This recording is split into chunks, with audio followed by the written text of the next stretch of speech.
Nepal cricket team ये match भले ही हार गई हो स्कॉटलैंड के अगेंस्ट, लेकिन नेपाल के प्लेयर्स ने एक चीज यहाँ पे साबित कर दी है कि भाई नेपाल जो है ना, वो कितना बड़ा टारगेट भी जो है यहाँ पे चेज कर सकती है किसी भी टीम के अगेंस्ट।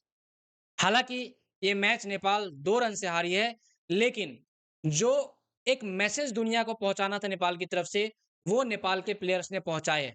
मैं खास करके बात कर रहा हूँ नेपाल के middle order and lower order batting की, जो कहीं ना कहीं इतनी कैपेबल है कि भाई 323 रन भी वो लोग चेज कर सकते हैं।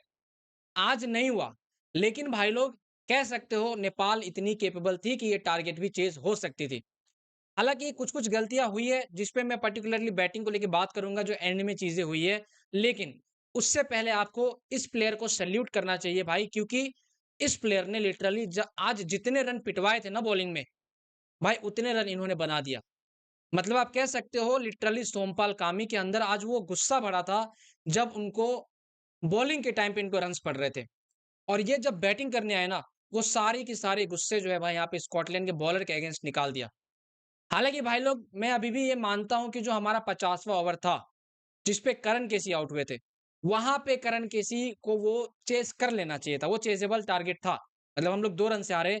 एंड उससे भी पहले अगर आप बात करो तो सोमपाल कामी ने मेरे हिसाब से थोड़ी सी मिसकैलकुलेशन कर दी, जिसके वजह से नेपाली मैच हार गई।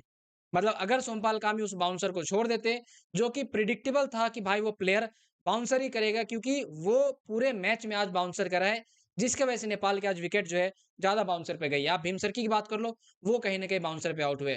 तो कह सकते हो भाई बाउंसर आज के मैच में जो है एक विलेन रहा है नेपाल के लिए।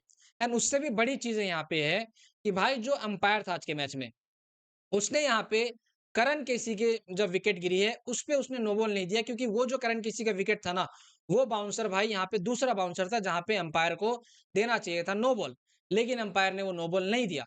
उससे पहले वाला जो एक मैं यहाँ पे पड़ा था, जिस बाउंसर को पहला बाउंसर दिया गया था, वो बॉल वहां पे होती वाइड, लेकिन उसको वाइड नहीं दिया गया। तो कहीं ना कहीं इसमें ये मैच हारने भाई में भाई अंपायर का भी जो इन्वॉल्वमेंट है वो बहुत ज्यादा है। अगर आप देखो तो नेपाल जब बॉलिंग कर रही थी उस टाइम पे भी एक रनआउट नहीं दिया गया, एलबीडब्ल्यू नहीं दिए गए, एंड नेपाल के फेवर में आज कुछ डिसीजन नहीं दिया गया अंपायर की तरफ से। एंड कह सकते हो कि भाई आज के पूरे ही मैच में एक बार भी एलबीडब्ल्यू जो है ना किसी प्लेयर को आउट नहीं दिया गया।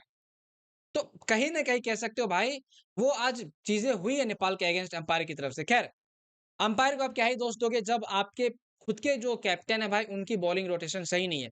मैं रोहित पौडेल की भी बात कर रहा हूँ, क्योंकि अगर आप देखो तो बॉलिंग रोटेशन अगर जो रोहित पौडेल करवा दी होती अच्छे से, गुरतेल को ओवर देके, गुलशन झा को ओवर देके, तो भाई ये टारगेट 323 तक जाता ही नहीं। लेकिन वहां पे चीजें खराब हो गई। लेकिन फिर भी आप कह सकते हो जिस तरीके से रनिंग बिटवीन द विकेट कर करके भाई कर करके यहाँ पे सोमपाल कामी एंड दीपेंद्र सिंह एरी मैच को एंड तक ले गए, भाई ये अनबिलीवेबल था।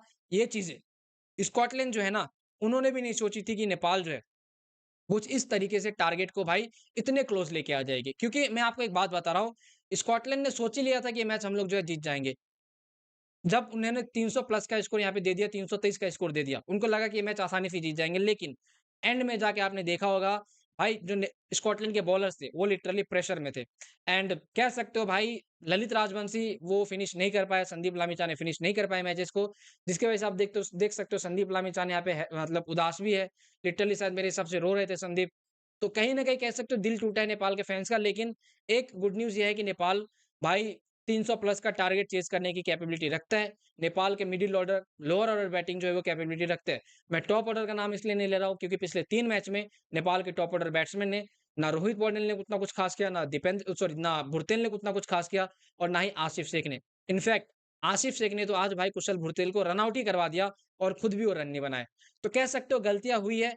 लेकिन एक पॉजिटिव न्यूज यहाँ पे ये है कि नेपाल कहीं ना कहीं 300 प्लस का टारगेट चेज कर सकती है। आज नहीं हुआ, लेकिन फ्यूचर में नेपाल ये चीजें कर सकते हैं। और नेपाल ये आपको एक नई नेपाल जो है वो नजर आ रही है, क्योंकि इतने एग्रेसिव तरीके से और इतनी बेस्ट बैटिंग एंड तक एंड प्लेयर भाई मैंने पहले कभी नहीं देखा था नेपाल की तरफ से।